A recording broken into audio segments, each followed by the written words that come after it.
Senator Jimbo, members of the committee, my name is Alan Barton. I work at Whiskey Creek Shellfish Hatchery over in Netarts, and today I'm going to talk about some of the problems we've been experiencing over the past 7 to 8 years and how we now understand that those problems are directly linked to ocean acidification in Pacific Northwest waters. Just to introduce our industry, we've been around for a while. We've been farming oysters commercially for about 150 years, and we currently support about 3,000 family wage jobs. These are jobs in rural areas along the coastline, and that activity contributes about $300 million a year to economic activity in the region. Although we're spread throughout the region, much of our harvested product comes from Washington State, while a lot of our seed product comes from Oregon. Our job truly is a way of life.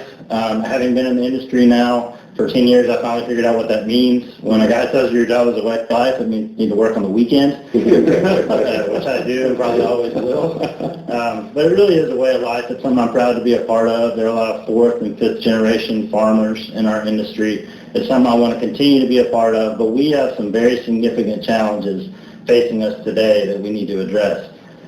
Just for informational purposes, oysters have a larval period at the beginning of their life, so they swim around for the water column for 2 to 3 weeks. That's what we do at Whiskey Creek. We grow oyster larvae and sell those to growers throughout the region.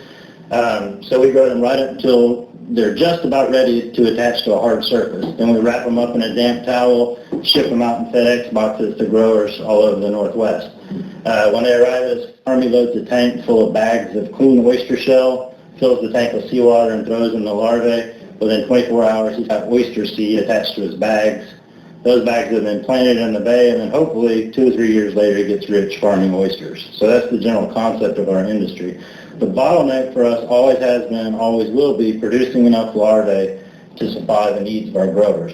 But now that we're having problems producing larvae in our hatcheries, it's already had a pretty big economic impact on our industry to the tune of tens of millions of dollars a year in lost harvested product.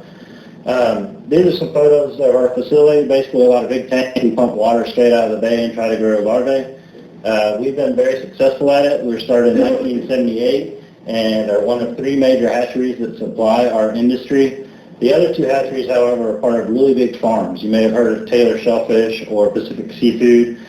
So their first priority in a hatchery is to supply larvae to themselves. If they have additional larvae, that's sold to the dozens of other growers throughout the region. What that means is if you're not one of these 2 farms, you probably depend on Whiskey Creek for larvae for at least some part of the growing season. So when we started having trouble back in end of 2007, and frankly ever since then we've been having trouble, it's not just a problem for the 5 or 6 guys working in our hatchery, it's a problem for thousands of jobs throughout the region. And a lot of angry phone calls as well. We now understand that these problems are most severe during the summertime upwelling season. Upwelling is a normal process along the Oregon coast. It's a good thing. Nutrients come up from the deep ocean, and that's why our fisheries are some of the most productive in the world. But unfortunately for us, the water that's upwelling now is a little bit more acidic than it used to be, at least in human terms. If you're an oyster larvae, it's a lot more acidic than it used to be, and we routinely see water every summer at our hatchery that can dissolve the shells of sensitive marine animals like the larvae that we try to grow for a living in our hatchery. The reason it's a little bit more acidic than it used to be is because of ocean acidification. Climate change is pretty difficult, involves a lot of complicated models that I don't understand. Ocean acidification is extremely complicated, but it's a little bit easier to understand. And that if there's more CO2 in the air above the water, it will dissolve into the ocean, and that will decrease the pH of the ocean. The reason we care about that is because when the pH of the ocean drops, there's less carbonate available in the ocean, and carbonate is one of the main building blocks of shell, right? So it's harder for them to grow their shell. Just like any other animal, the babies of oysters are the most sensitive. The babies, the larvae that we grow in our hatchery are very sensitive to these effects. And what we have already seen along the Oregon coast is produced some devastating consequences for our production at Whiskey Creek. If you've heard about ocean acidification, what you probably heard is it mentioned as a global problem. It is, of course, a global problem, and there are pretty dire projections for what our ocean is going to look like by the turn of the century. But it turns out that oysters and oyster larvae really don't care about the global annual average pH of the world's ocean. They don't live in the global ocean. They live in very narrow regions of the coastline, and they spawn and reproduce typically only in the summer months. So if we narrow our focus to the coastal environment, we can tell a much more scary story than the already scary story of OA, which is that we don't need to wait till the year 2050 for it to affect us. It's already affected us. It's already almost run out of business back in 2009 and had a big economic impact on our industry. So look at these coastal regions in more detail. Thanks to the Oregon and Washington legislatures, we were able to build a monitoring program in the areas that we care about, bays that are important to our industry, and we've learned a lot. Essentially what we've learned is that this is real, and ocean acidification is having a direct impact on our industry, and in particular on our production at Whiskey Creek and other hatcheries throughout the Northwest. We also learned some good things. We learned that there are still some windows of opportunity we can take advantage of and keep our business afloat. And once we understood what the problem was, we've now been able to develop some sophisticated water treatment systems to deal with this bad water and fix it. But this is a short-term approach, right? Every year we can see it getting harder to fix the water, and every year our production changes as a result of that. So we have to step back and do some of the hard work, right?